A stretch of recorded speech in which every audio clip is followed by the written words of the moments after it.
not on video. That's not on video. It actually is. Oh yeah. Oh, you're filming? Yeah, we are. So yeah, it's going to be a lecture. So welcome to today's adjudication session part 2 after we've seen the debate. What we are going to do is first we're going to assess what the teams brought to the table. We're going to do that together, led by Andreas. Afterwards there will be a short introduction by myself on clashes and how to find them. And then we're going to structure the debate into clashes and adjudicate the debate on clashes together. So that's basically the plan. So, Andreas, floor is yours. Yeah, is it? Okay, so what did teams bring to the table? What did the teams bring to the table? This is going to be interactive, of course, if we are going to do it with this debate. But firstly, I want to give you some tips, some things which get you ready for an initial call. So the way I do it, and Stefan does it, we write a big cross on the right side of the double page. So just to show you what I mean, just this. And you on an extra page. It's not the page where you take down the speeches, but it's the page which makes you ready for your initial call. And it's just a practicality to write it on the right side of a double page, because then in a notebook you can access it during the speeches or initially after the speeches. And you can also draw some little extra crosses, just tiny ones, so tiny that you can see it here, on the same page, so you can take down the other judges' calls, because knowing initially what to talk about is very important. Not only if you're chair, but also if you're a wing, because there will be other positions later on, and you will want to defend your own position, so you will want to know what position to talk against you. Okay, so what to write on this big cross? Most important is, and you can do this during the debate, is write down headlines in the respective section. So of course, this is opening government, opening opposition, closing. Writing headlines is easy, as in probably, and if they're decent debaters, they will give you the right headlines and they will actually talk about what they say if there are the headlines. So my first point is, and hopefully they really talk about that. So good debaters will often formulate headlines as clashes, because they think in advance what will be the clash. And to make it easier for the judges, which is their job, they will formulate the headlines similarly, maybe not in the way usually you will think about it in the end, but they will formulate it similarly to clashes. So the thing is, of course, you don't know how the debate is going to be, and many clashes only get visible when the first two speakers of the closing half speak, because then you get to know, okay, now I know all the team's strategies, and now I know at least basically what they're going for. So you will get an idea of the clashes maybe only at quite a late stage. But one thing is important, that at the end of the deputy leader of opposition, the fourth speaker's speech, you should have a good idea whether they clash or whether they not clash. And if they do, you should have a general idea on what the first two teams clash. So after a team has completely spoken, you have to know their basic strategy, you have to know the team line, and because you want to make it comparatively, you have to have at least an initial idea on what they clash. So this previous sentences are less about note-taking, but about thinking. You always have to have the other speeches in mind, of course, during your adjudication. So, just one more idea on note-taking. As soon as you have identified one of opening government's clashes, let's say rather headlines at this time, you can write it down close to opening oppositions. So if you have a headline that comes late, you can write at the bottom, and if you see, oh yes, opening opposition responds directly to that, write it next to it.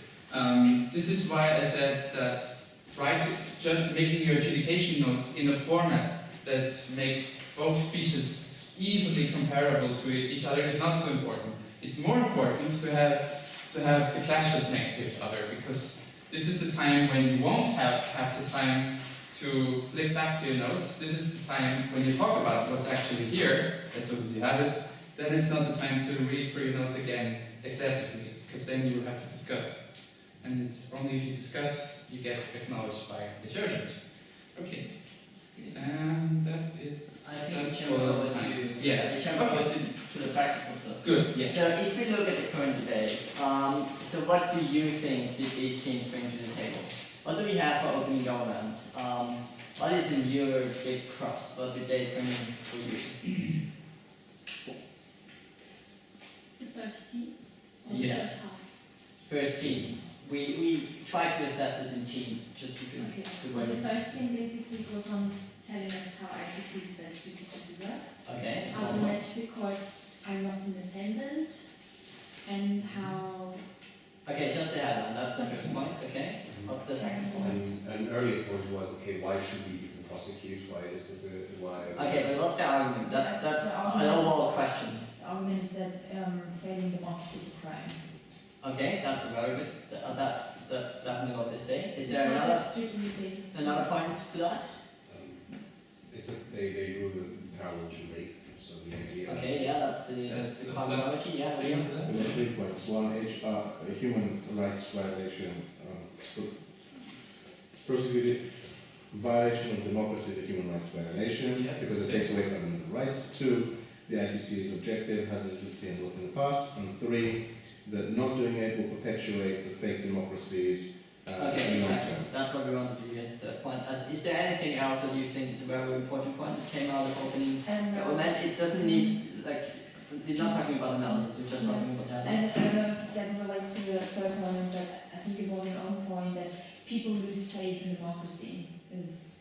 Yeah, that's that corresponds directly to them, yeah? Should we Yeah. include the model here? I mean, the model they gave. No, it's just about the basic points. We get back to our more detailed notes later on. Okay, what did opening opposition bring to the table for you? And, they challenged the assumption that the rigging elections was just as bad as crimes against humanity. Which Okay, so it's not so the crimes against democracy and not crimes against humanity. Okay, that's the point. Change should be domestic, like cannot come from an outside. Okay, very good. That's what they talk a lot about.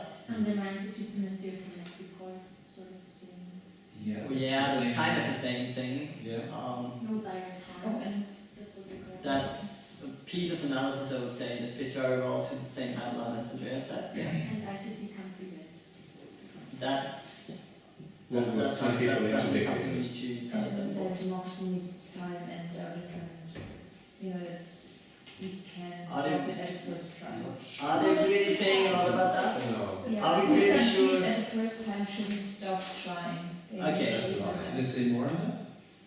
No, they did. that. The- Literally said that, I wrote down the sentence. Yeah, is that the sentence? That's why, Let's I think we can later see whether Yeah, that's okay, really a yeah. major contribution of that. Okay. Okay, in terms of closing government, what did they bring for you?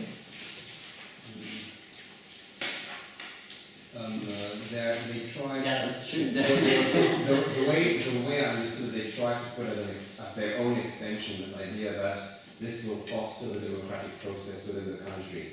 Thing is, most of what they brought was already highlighted by opening government, so I didn't. Okay, really so see what it. did they bring as new stuff? Yeah, Legitimacy. legitimacy. Yeah.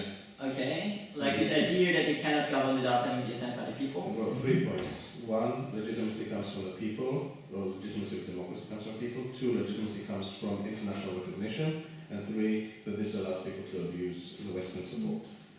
Okay, slowly. Okay, What if that was new? Hmm? What if that was new? Um, Also new to what Andreas already said. Maybe. well, the abuse from Western support was the. yeah, but what was the point about it? The point was, if you have if you are seen as a democracy and you are seen as a legit partner, so you can take advantage of aid, you can take advantage of your influence. Yeah, and But isn't that what okay, opening that's- government talks about a lot as well? That's I have 2 points that Yeah. they were talking about. okay. One, rigging elections is bad. 2, sham democracy is bad. Yeah, because Because Okay, I would rather agree with Melanie actually in terms of what they try to bring as new analysis, because like I think Leo, you're right, they brought these points, but I think there was a lot of analysis in open government why there's. I'm not saying that there wasn't. My point is, what did they bring? Not Did they so much.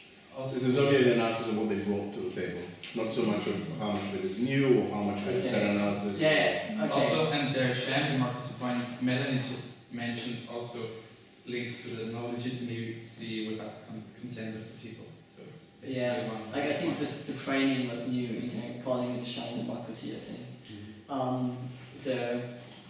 In terms of closing up, that's a little bit easier. They brought something to the table. So it's bad that there is a binary divide between what is democracy and what is not, and out of it indicates that the ICC needs to prevent that because it leads to corporations of all democracies, half democracies, and so on. Yeah. Yeah. Okay, there was more. Ejecting observers means we can't assess the levels of harm and extent of harm to. So we have a problem in facilitating democracy. Yes. Yeah?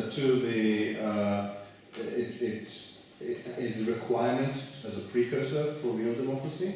Okay. And 3, that the ICC loses its power in prosecuting actual genocide because people won't disagree with it and therefore will leave and not. Okay. So we totally agree with all that. That's what we brought up as well. On the call sheet. At the end, you should have something like this. Like what you structure as a major headline and what you structure as a sub-headline is not so important to you. Important is that you have the links back in your own mind, that you know how much analysis was between each point. And yeah, I was, yeah. Do you usually write that during the speech or like in your 30 seconds afterwards?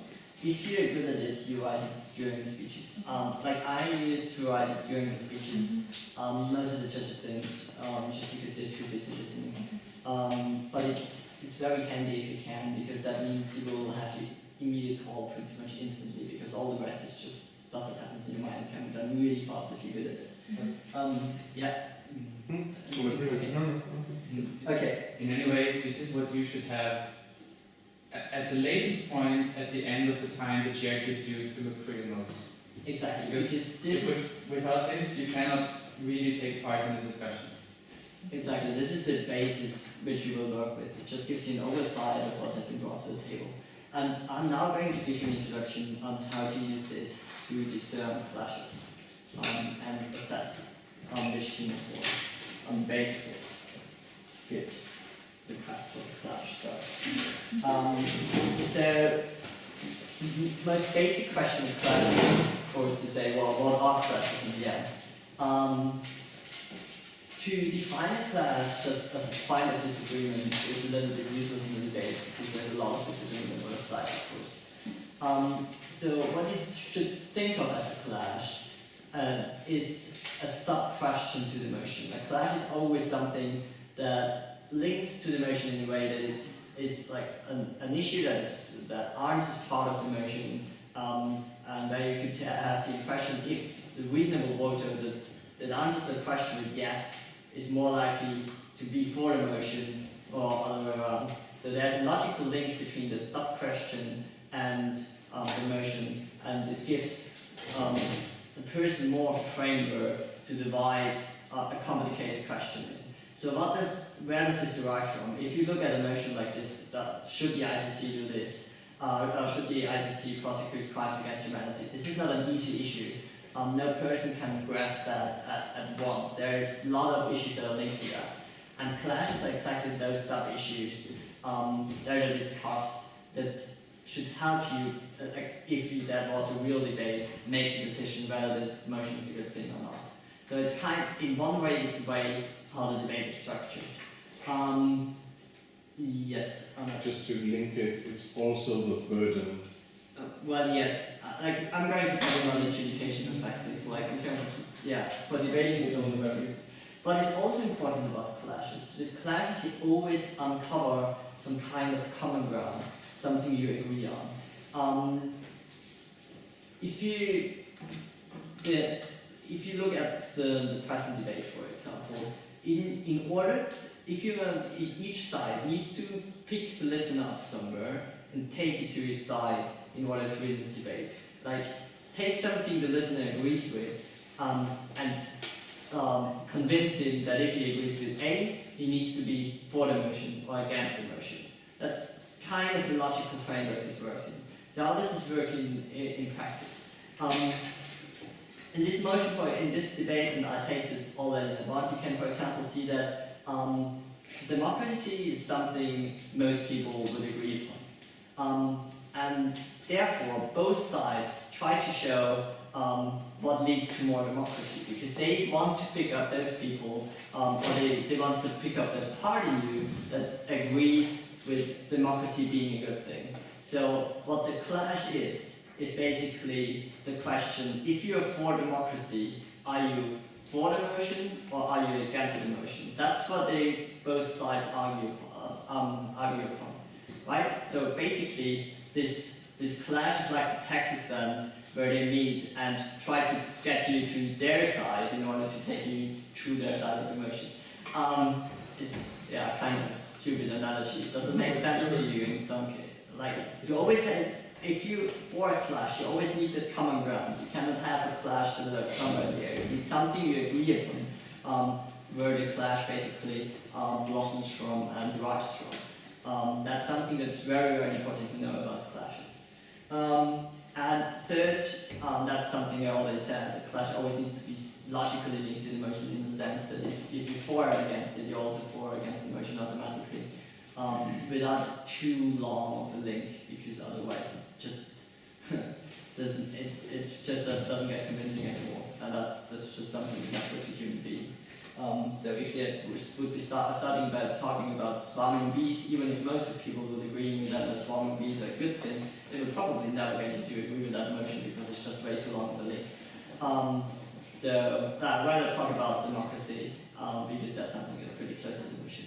From that you can see that many of these clashes are inherent to the debate in a sense, like that's something that comes to the motion, but they're also developing throughout the debate. In the sense that where the debate moves to, like what teams come up with ideas, where to pick up agreement from, basically. So as an adjudicator, you always need to judge the in the case of what actually happened. Good. What is also important about clashes is clashes can be structured hierarchically. There are some clashes that are really, really important, and without even knowing why, you most often immediately notice that this is the case. These are the clashes that, for example, have a very strong common ground. For example, if we talk about IR debates, there's a very, very strong common ground that less dead babies is a good thing. That's something that's really, really strong. If one side can show that there are more or less, that there are less dead babies on their side, then it's something most people would agree with, and that's a good thing. So that's something that makes this clash also very strong, because it makes it very convincing to the listener that if this is true, also the motion needs to be put forward. Secondly, clashes can be made important by the teams. You will notice this in this debate, we will later go into this. In many cases, and very intelligent debaters do that, they explain why this is something you should care so much about. So why in the present case, for example, you should care so much about the ICC still prevailing as it is. Something that Will Speaker does in this debate. If you noticed it, he spent about 30 seconds just talking about why is it so important that the ICC still works as it does. With that, he makes that clash important, whether the ICC is important or not. And yet, thirdly, if that's not the case, which will probably not happen at all, because mostly it's very inherent. It's very easy to structure clashes according to their importance. If that's not the case, there's always you will always find some kind of logical order. Mostly because, in a sense, very often issues are contingent on each other, and something we won't have in this debate though. But it's something we have in this debate as well. if one clash is just only made possible if another clash is won, then it's clear that the second clash, or it's like that one clash is not as important as the clash that it is contingent upon. So you will be easily able to find some kind of logical hierarchy, and if not, you use common sense. Yeah. Some judges tell you as a feedback that you had lower scores in the debate or lower position because you missed the clash of the debate. So when I have a point that is not we really... gotta, that's, like, this comes in the later stage, if that's okay. Because, yeah, we immediately going to talk about this debate. There will be an example. And there will be an example, and I think, yeah, you can, it's just more practical to talk about that then. Okay, in the end, winning clashes, how does this work? As this is a topic in itself, you could make a lecture from. But basically, most often in society it has the more persuasive argument why they won that clash, that they win that clash. Or basically that's the way it should be. How to compare this part of analysis is of course it's comparing how well they explain why that clash falls on their side on the one hand, but it's also comparing their underlying premises and assumptions. If you have a side that just makes up so claims are usually less persuasive than something that is very, very well explained. It's something that in most cases falls very easy to a human being because you're used to assessing arguments just from normal life. In terms of explanations, it's the thing where the word analysis comes very often, and that's what analysis does in the end. It's making it convincing that your argument wins that or that clash. So there shouldn't be too many judgment calls in the end. We won't focus on this point in that very debate because in this debate I think it's fairly obvious which side won which clash. If you have more interest in how to compare analysis, I made a workshop somewhere left over, so let's focus on that. Self-advertising purposes. Okay. Yeah, I think we can go on to the debate, right? Yeah. Okay. Should I talk about the thing first? Oh yeah, if you talk about the present debate, it's probably the best. Like right into the matter. Okay, well, yeah.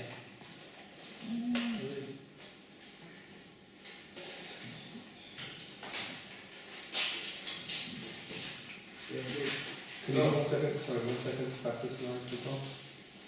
Sorry?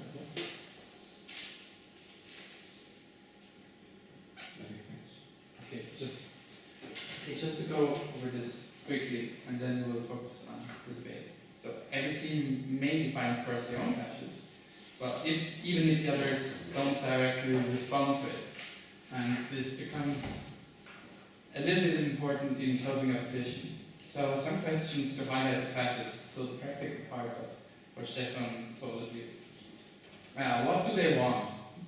So in what respect do they want the same as their opponents? Anyone? What do they want? What is their common ground? And what is their common ground they both want, they both desire? Functioning democracy. Yeah. Okay. And like here it's a little bit easier because you already have colors assigned to you. Yeah, every color is one clash. You should go back to the other to the old one. Okay. So what do they both want? Both sides and all four teams. Where's the common ground? I mean, you have democracy as the one common ground. That's true. Yeah. Okay. Which arguments can be assigned to democracy? Actually, yeah. Let's start with that one. Which arguments tell the listener that we will have more democracy according to their side as opposed to the Road to democracy, closing. Okay, yeah, because it's about process and learning, yeah. Mm-hmm. Who else? Anything else? We have the idea of losing trust in democracy. Okay, yeah, it has the word democracy, it probably has something to do with democracy, right? Yeah, so to say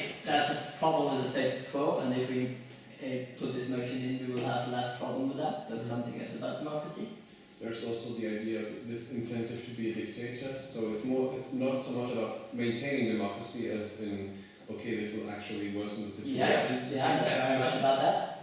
One goes up, one doesn't go, one does not promote democracy, the other even worsens democracy. Same clash. Yeah. Anything else?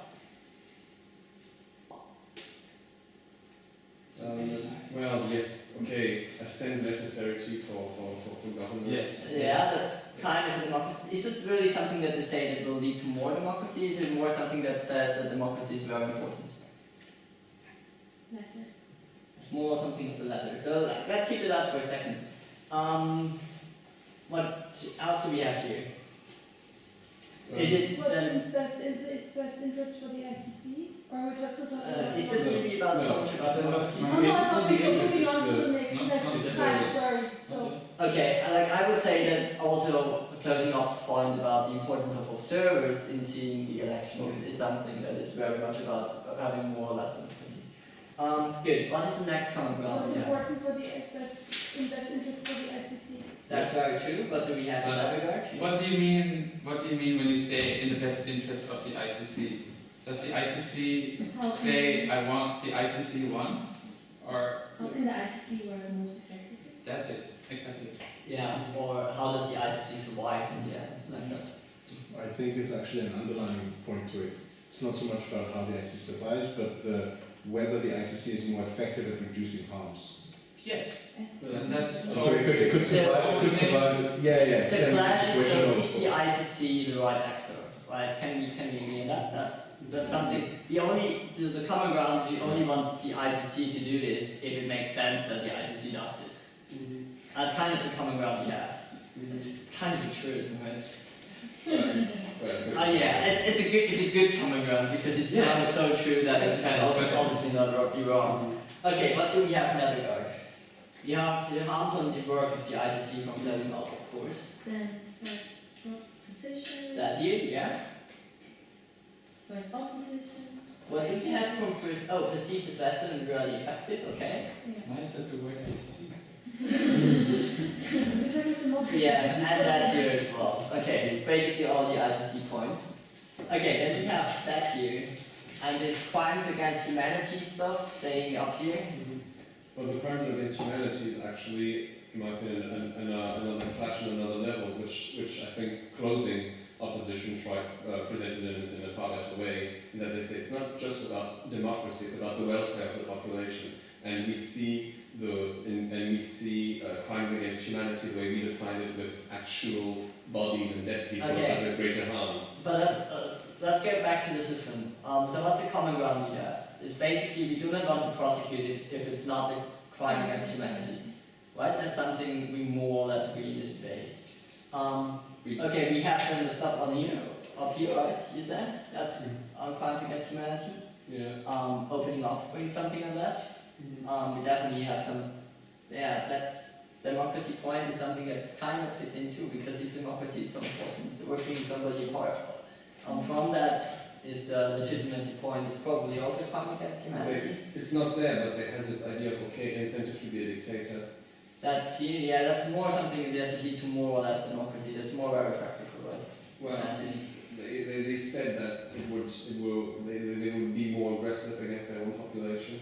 But that would lead to them making more crimes against humanity and not be a crime against humanity themselves. Okay, And then you said we have the process of learning it, and that's also something that fits into that clash. Yeah.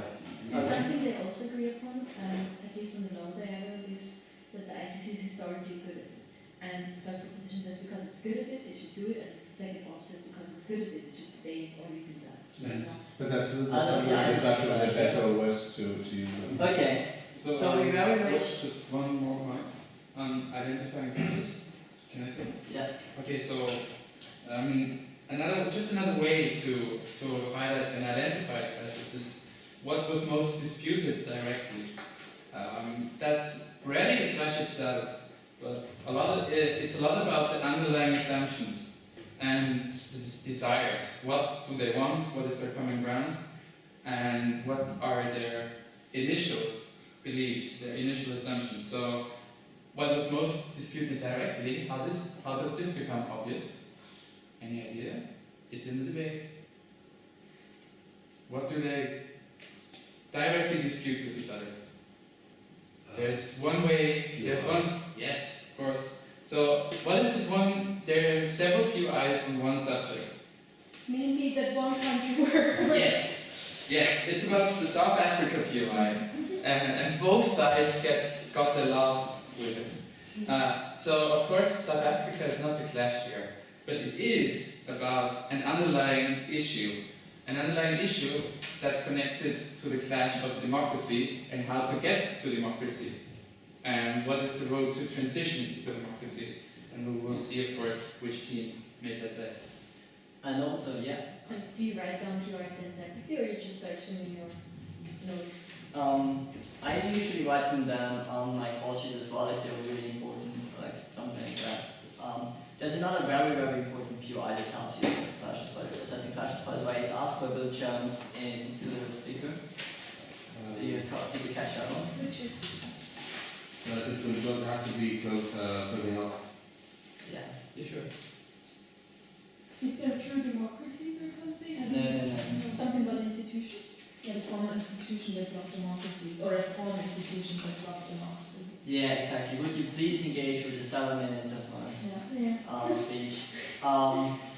Yeah, this is another POI that shows exactly, hey, we clash on that one. It's exactly the same clash with the South Africa POI. It is, yeah. How to get to democracy and not shame the rule, but what was his name? That was Richard? Yeah, he says the idea of ballot boxes, even if it's ballot boxes that are stuffed with false ballots, is better than having no ballot boxes. Okay, very good. So this is how we structured in terms of clashes. It's basically exactly the same as we did before, just now it's colored and it's very nice. So everything that has to do with the ICC is red on here, everything that has to do with democracy is green, and everything that has to do with crimes against humanity, or the argument is it a crime against humanity or not, is orange, colored on here. There's one thing that stands out, the domestic courts. What do we do with them? Nothing. It's a semi. There's 2 points to it. One, it's a semi-clash to the ICC, yeah, which way is the best way to deal with it. And 2, we look for the rebuttal in the speeches, because the rebuttals kind of knock that out. They kind of clashed it. It's kind of, I think that the right answer is it's kind of a knockout point. Yeah, it's not mutually exclusive. And one of Which was the I rebuttal think point. the second opening government speaker said it. Well, if the domestic courts do it already, fine. We don't need it, yeah, and if they don't. And it's very much an example of something that stands beside all the clashes. Yeah. It's just, Andreas, that's the answer to it, to the feedback you might have received. This is very much an example of something that stands beside all the clashes and basically doesn't help them to win any clash because it just isn't mutually exclusive with everything else on this table, and it is also not linked to any of the issues that get important in the debate. Okay, so let's assume for a moment that I bring a new perspective in the debate. I mean, second half of the table, my extension, economics. Then the other side doesn't talk about economics. Nobody talks about economics. My point is very good though, and there's a very good reason why we should or should not do this. And then they say, yeah, very interesting, but nobody talked about it, so Now that's We don't bad judging, or it's exactly the same as happened here, and because like if you look here exactly, you actually see that this entire harms on the work of the ICC, they've never been really rebutted by the speaker of closing government. Yeah. There has never been a direct answer to that. It's really very much a point that hasn't been discussed. But it's still a point that stands very much in this debate because it clashes directly with what opening government has said. And it's made important by both team members. So from that perspective, just because it's near doesn't stand beside the clash. It's two very different things. that's my point. So this isn't actually a good example because he clashed with already existing material. And what if he opens a new box, something that hasn't been addressed yet, and then they say, well, it wasn't wrong, or nobody cared about it, so we Yeah, like if it doesn't clash with the government side, so if it doesn't bring down the government side on any of the important issues, it's probably not relevant to the debate. It doesn't help if you're a listener, just normally. It doesn't. You're not getting convinced if you heard very good arguments on one side, and then somebody jumps up with a new argument and doesn't tell you why it brings anything, if it has any reason why you vote for it, you should vote for his side, right? And that's kind of the thing that happens. Wasn't that kind of what in the semi-finals of Vienna in your room closing opposition did? Yeah, exactly. Was there Aachen, right? Yes, exactly. That's what they did, right? Just- Yeah, and they were out after a few seconds because nobody knew what that was about. And it didn't help their side. No, just I was in the same debate, so. Okay. Okay, good. Clashes are first. Should the ICC do this? Does it cheer up the society? ICC is the ICC the right actor? Something like that. Second, is election rigging a crime against humanity? And third, does the proposition lead to more democracy? That's how we formulated the clashes in this debate. I think we all agree upon that this is more or less really the big point of clash in this debate. Any objections? 3, 2, 1, awesome. Good. This is how this looks on my sheet of paper, by the way. This is, wait, I don't know whether you find it as interesting as I do, but you can very much see what happens in this debate. You have an opening government that brings up stuff that is, of course, not ordered in the way it's later clashes. And then you have an opening opposition that does something very strategic and focuses on the right clash, on the wrong clash in the second speech. And that's something probably most of you have noticed, right? The second speech of opening opposition is something that's very much about one thing. And you don't know why it's relevant. You never find out. Yeah, and then the same thing about closing government. They do not engage with most of the clashes that get important in the second term. And very interesting about closing opposition.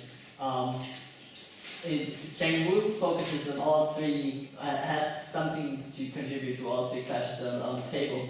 A whip speaker lines up the most important two, where they clash with the Prime Minister and the Deputy Prime Minister. Yeah.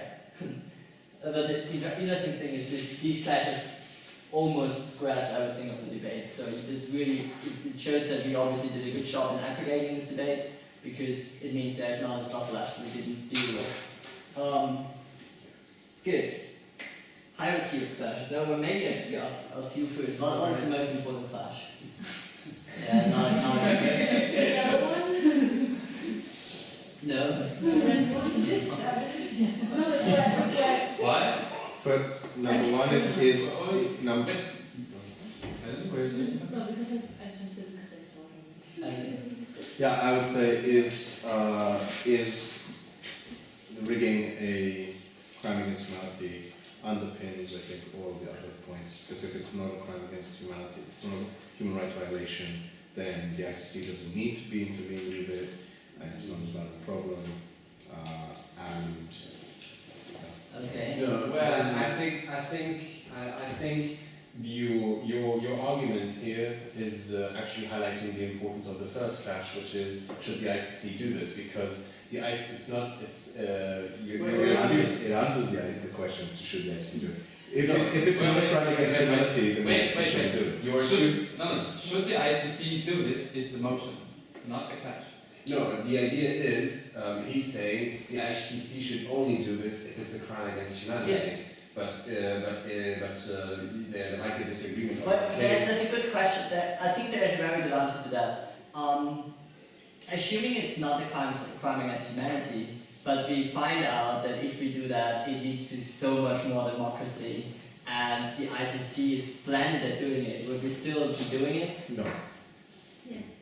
Yes. Probably yes. Sure. Seriously, Leo? No, really. If the ICC is a criminal court against for specific crimes against humanity. If you find that it's not a crime against humanity, it's not the jurisdiction of the ICC. No, That's a very formal Even if it leads for more democracy, But this because is then you have a second assumptive claim.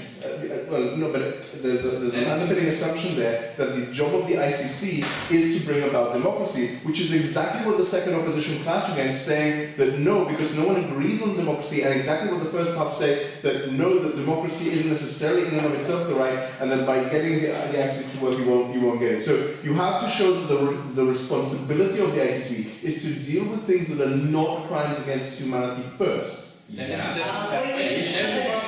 another question. Do we obviously agree on that? That we only prosecute crimes against humanity, even if we had the entire world solved? No. Not we only, but the ICC. Okay, that the ICC only prosecutes crimes against humanity. No, that's actually the question. The question, the Yeah. motion is about expanding That the. it should do that. Well, Even if it had so should be many shown. benefits. If you could show that there's a justifiable additional benefit, but then you're showing a different burden. Then you're showing that there's an additional. But Okay. this is about the ICC expanding its. Exactly. No, but it wasn't about the ICC. Well, okay, I see what you mean by expanding, but it wasn't the line that the proposition took. It was a line they took that it is crimes against humanity, not that it should expand. Even Those are two actual very, very different debates. Okay, in their other points, did they depend on the assumption that it is a crime against humanity? Can you still, even if you say it is not a crime against humanity, can you still hold their other points valuable? If you say yes, You mean that then it this is doesn't- not the most important clash. I mean, the valid, do they corrupt? Okay, so I thought in the first half it was much about is it a crime against humanity or not? Whereas in the second half, or at least on one side, it was about will it help building or enforcing democracy or not? And I think that clash is more important than the one in the first half. They took I think a more consequentialist approach in the second half, as also especially with closing up, saying okay, well, how will this affect the way we work, and so we shouldn't just be here all about principles and democracy, but okay, in terms of our What clash are you talking about? I'm talking about the red one. The ICC clash. ICC clash. Yeah. Okay. Okay, so but we agree that the clash is about, like the crimes against humanity. That we probably, if the ICC would be really, really good at doing it, and democracy would come about so easily, we would probably also do it if it was not a crime. Only if you can also show that democracy is the objective that the ICC should do. No one in the debate showed. No. Both sides agreed upon that democracy is a good thing. So if we want more good, and this is the way to lead to more good, then do it. With other words, we heard in opening opposition that the reason why we should rather have domestic courts is because they are better in bringing about more democracy. So the underlying assumption of this is that democracy is a good thing, which in the end means there is some kind of agreement that democracy is a good thing in this debate. Might not be overall the case, but it's probably an underlying assumption in this debate. Also, if you look at closing off, German talks about how the process of ballot boxing are leading to more democracy. So both sides are agreeing that democracy is something really, really important in this debate. So I think we've got that solved. Okay, we know that clash about crimes against humanity cannot really is so important. In terms about the democracy clash and the ICC clash, which one of these clashes are more important? Is that the ICC survives, or that that we bring about more democracy? It's kind of a judgment call, right? Depending on which answer we give, it's almost it's almost deciding on the call. They bring about more democracy, because even if the ICC doesn't survive and it brings about more democracy, if the assumption has been that democracy is better. Okay, Just that's something we should. No, I said if you agree with you just argued, right, that the agreed upon assumption is that democracy is good, and that is the thing that all sides want to achieve more of. Yes. In which case, regardless if the ICC survives or not, regardless if it's if Wait a second. democracy. No. Leo, It's Regardless of not democracy is good. regardless. It's not regardless. Because I ask you a question. Wait a second. We don't need to. The good thing is, we identified that this might be an error, or this might be something that could not immediately answer it. What do we do in these cases? Sorry, we look at the analysis. Short dices. No, we go through our notes and we look if somebody made some pieces of analysis on that and explain that which thing is more important. And in this regard, I would very much invite you to read the notes of the speaker. And maybe opening government first and then the speaker.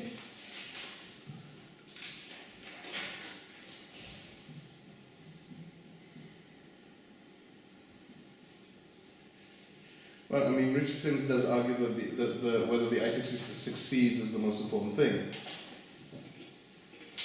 because he says that that's what will lead to the most amount of harms. No, he says that they will stop them from being able to prosecute genocide, which is what the job of the ICC is all about. So we don't care if it's human rights or not. They won't join. They won't. No, but it's, I think it's comparative, isn't it the point maybe about the paying the price argument? Yeah. The what? Paying the price argument. I can't. It's balance of harms. Or bits of analysis. So I think you can argue both things. I think you can argue that the democracy clash is very, very important, and I think you can argue that the ICC clash is more important. In this, like, I can tell you already, Andreas, yeah. The key extension and the thing that they insisted on in closing opposition was even if, and they used that very clearly in order to highlight the importance of their last clash. Okay, we don't care if people don't live in completely democratic conditions. What we care about is the welfare of the people, and we see that people living in not completely democratic condition is less of a harm than people getting butchered because of their and the ICC prevents that stuff from happening. Exactly. That's what I say. What you could very well argue in favor of the clash, whether the ICC prevails or not is the more important thing. What you could also argue, of course, is that this entire democracy clash gets more and more relative, especially in the second half.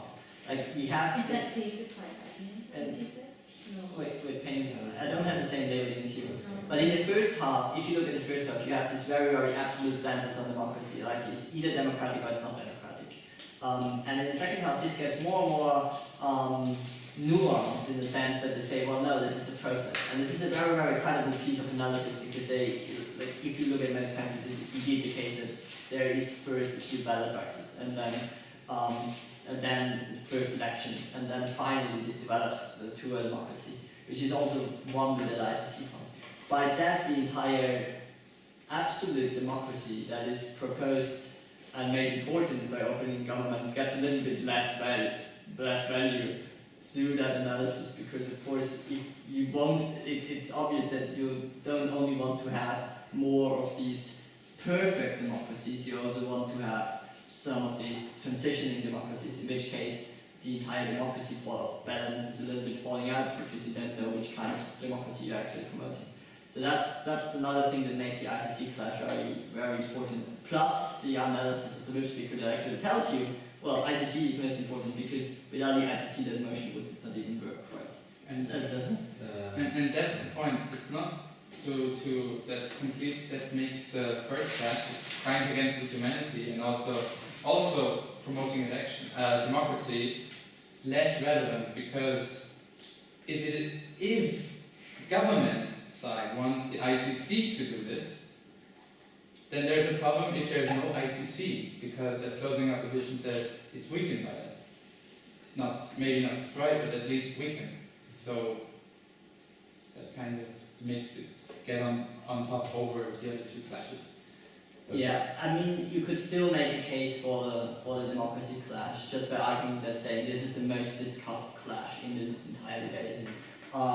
It probably has a very strong common ground because even though there is some challenging from the second speaker of opening opposition, you have both sides in the end agreeing that not agreeing which kind of democracy, but democracy, like in the road, that democracy is a very good thing.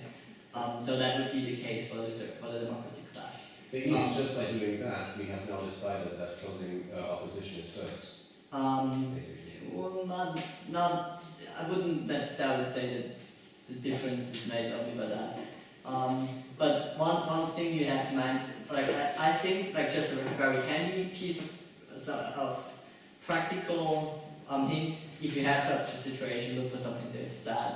That's probably the easiest way. So the less you need to intervene in the debate, the better you can make it credible. And I think for the ICC clash, making the case and saying, okay, this is the most important clash in this debate, it's very easy to say it is the most important clash because, well, you can just quote the speaker and say, well, this was the analysis that brought this clash over all the other important, all the other stuff. I understand what you're saying. I'm not sure I agree with your method of reaching it.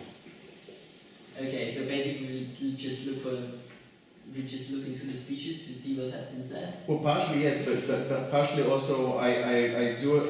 I mean, obviously you have to look into the speeches because you can't interpret or create your own stuff. Yeah, so in that sense, yes. But what I do agree is where you were saying that you have to ask the question of if we remove one argument or one of these points, would the other one stand? Why? Why do we have to do that? Because if one of the arguments underpins the others, then it's clearly the more important clash. Okay, so if the ICC doesn't exist. And this is where I find, yeah, this is where you make your argument that if the ICC doesn't exist or the ICC can't do this, then the government side collapses. The problem that I do see with that is, like with everything else in a debate, the proposition has the burden of proof to make it stand on the first go. The opposition really just has to knock it down in order for. Okay, yeah, sorry. This is just for the purpose of this workshop, but never assume that they have or should have done something. This is not how you I'm not doing that. That's not what I'm saying. That's not what I'm saying. That's something that I want to make clear. This is not how you should adjudicate a debate if you want to get good feedback at any of major competitions. Just simply because teams hate to hear what they should have said in your call, because it's just not your job as an adjudicator to tell them what the debate should have been about. Look at the debate as it is, and in this debate, I think, as I said, you can make the case for those two clashes either, and I think we most of us agree upon that. But Stefan. I don't know whether there was an implicit burden in the motion that they should have done something. Stefan, right? The statement you just made, I agree with completely. That's not what I said. Okay, at all. What I'm saying is, with every motion, the first prop has a burden to prove prima facie that their case stands. Yeah. Okay, that's what I said. Okay. Very well. And the opposition, if they can show that the proposition hasn't proved prima facie that the case stands, automatically win. By that logic, if they prove any one of those points prima facie don't stand, therefore. Well, yeah. Good. Let's carry on because you don't have that much time. Good. In terms of who won which clash, as I said, like the importance of clashes is something you can argue about, and that's something you will always be able to argue about a little. But you shouldn't. It shouldn't be hard for you to find arguments. In that case, yeah. I hope that makes sense what we were up here. Yeah, I think it makes sense. Yeah, in terms of the crimes against humanity clash, in this debate you also see how it falls out more and more. I think that's also something that's okay. In terms of who did contribute the most, who won these clashes? In terms of the ICC clash, yeah, it's on this. It's on the slide, which is not really good, yeah. Okay. Pretend you haven't seen But it. pretend that you haven't seen it. I don't know. Anyways, I think that's basically just the red stuff we took out of the cross we had before. There's nothing altered on it. Then we added a major line of engagement. Basically, those two POIs. They're just indicated by these two arrows here. Yeah, like we can go into it for the next clash because we don't have that much time. But okay, for that clash we thought closing opposition will win this clash because in the end they showed, well, if you are on their side, you will still have the ICC prosecuting genocide, maybe not, but not prosecuting elections. And the big harm they see in the prop case is that the ICC would lose exactly that capability. So they're underlying the assumption by which they win is saying, well, prosecuting genocide and preventing those dictators that will not be accountable to anybody else is more important than having a few people prosecuted to have rigged elections, where we're not even sure whether rigging elections is that bad if you have a process of democracy carrying on. That's the argument you would make for closing opposition winning that clash, right? Are there any arguments against? Against closing opposition. Against closing opposition, yeah. For that clash. On that clash, why they didn't win the ICC? Well, yeah, there is an argument to be made. But was it brought? By the first Okay. gov, which was saying that whenever the democracy is violated, there are also equal harms and abuses, and that leads to greater amounts of genocide and harms later on. Yeah, so basically, I think that's very true. I think basically the main way to argue out of this clash is just saying it's not the most important clash. That was made by the second government, not by the first government. Well, No, it's not the it first was one. First gov. It was first government saying that the harms of these institutions prevailing stands. But that's something we put to the other clash, right? That's something we put into the democracy clash. And by that, I think we see very much that as soon as you have the clash and have those two sides against each other, it's probably not too hard to assess which side won it.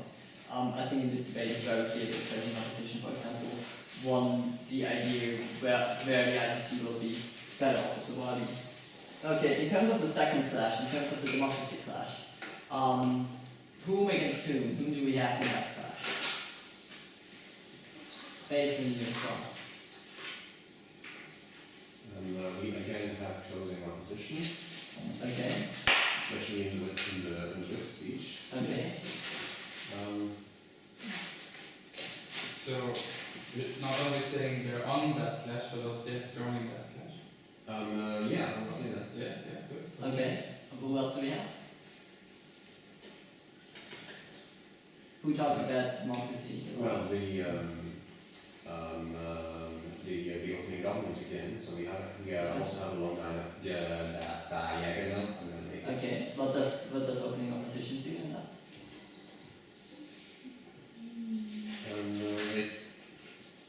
They basically say that opening opposition.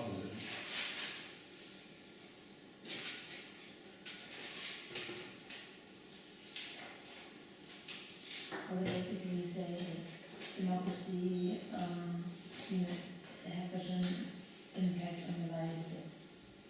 Okay, that is what. Okay, but does it really say how their side is to more democracy? Not really. Okay. Does closing government say anything important on that? Well, they go into more on how, it leads, or how it harms, the rest of your life, and how dictators. Okay, so we can basically agree that most line of clash again along diagonal. Which side has won this clash? Because this is a little bit more difficult. Who makes a case for opening government? Does anybody want to make a case for opening government winning the clash in democracy?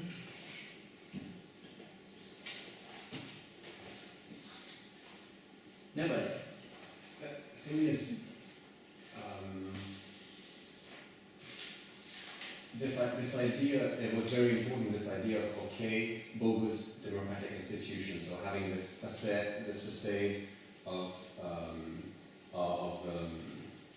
democracy, this democratic sham. Thing is, closing opposition didn't really contradict that it was a problem. It just said that if we have observers there in place, and if they still have access to that, then we can see that, we can highlight the problem, and we can fix that. And we can only have these observers if we don't take the policy. Okay, that's a very good case for closing up. I also have another question. Okay. So it's something in response to rebuttal where they say, where first op says, oh, but they want the support, so it's fine, and people support, those,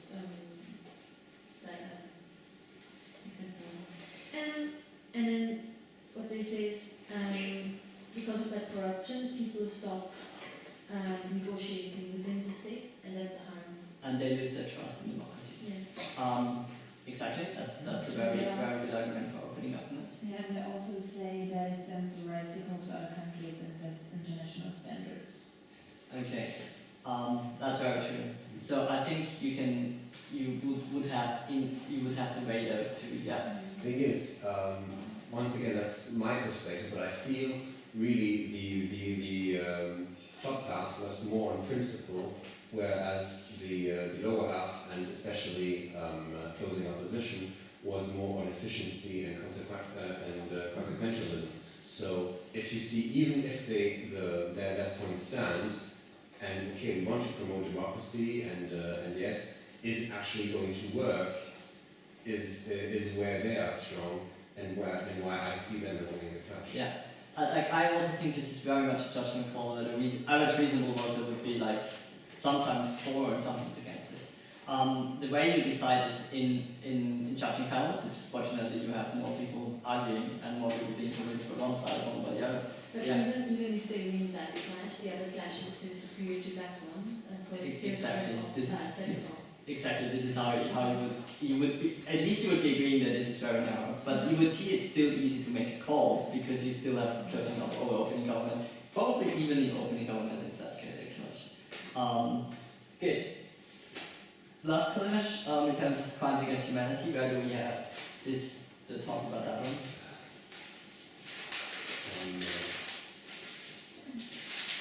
There was a Both open. Yeah. About Especially okay. closing government, yeah, so, and also closing government needs to explains the holding that when a dictator can do what he does and gets reelected, that he can, do what he Or does. that we don't put them in check with being dictators, but only if they commit something. Pretty much. I think that's something where you could say that's more in the open half of the government. Who has won this clash? Is it really important? Well, it is important only if you're signing third and fourth. I think Okay. yes. Is it so important for third and fourth? Is it? well, the closing government had one entire speech dedicated to it, so they made it very important for them. Okay. For themselves. Yeah. The question, I think the question in this case is how much you have this, how much weight you give this clash, because I think it falls out more and more of the debate. What we've overlooked a little bit in the first clash is that also opening up says something on the ICC. It brings up this entire stuff against, like that ICC would be perceived as Western, and that the ICC is sometimes really ineffective. Something that comes up later as well. And also in terms of the opposition, in terms of the democracy point, we get something out of opening opposition, right? We get something. We hear that there is more support for domestic measures that lead to more democracy, and we hear this about this incentive to get rid of dictatorships. So I think that's something you would have on the cross as well. And when you think about clashes, also at that. And when we have that in mind, so I think we could say I think there's a case for all of these teams, for all of the three teams here to win this clash. Basically, has anybody any idea why it's so shady? Who could have won this clash? They didn't contrast. Okay, well, they didn't really clash their points on this particular issue. Exactly, like there was very few points of engagement. Oh yeah, you need to finish your issue on this particular issue. If you have something like that, I advise you just to search for other stuff. And in this case, you would probably give opening opposition over closing government, just because they contributed a lot more in the rest of the debate. Go to the finishing point? Yeah. Yeah. That is, can you again write down your call? It's just interesting. You don't have to be right now, but it's just interesting. You Yeah, well, now we usually decided on the Yeah. call. Just notice, Yeah. but just notice one thing though, we haven't said a word about role fulfillment. Yeah, that's very good. Role fulfillment is not a criterion for anything anymore. Role fulfillment is a prerequisite, like that's what everyone should do. They all did it, let's move on. Well, I'm not sure if you're talking about extensions, and if you look at what the contents of closing government speech, okay, right. But Andreas, that's the beauty about it. You don't need to go proxies that just help you assess any calls. You go directly to the heart of the debate and what the debate is about. You get your call. So And that's also what you should take away from this idea to adjudicator classes. If you want to make a really good call, and I think you can make awesome feedback out of these clashes with that ranking you just decided upon, then I think you can. Like, Yeah, you can. then you don't need to search for any proxies. You don't need to search for anything like role fulfillment or so. That just help you getting across that. That's like a stick that helps people walk that can't walk anymore, right?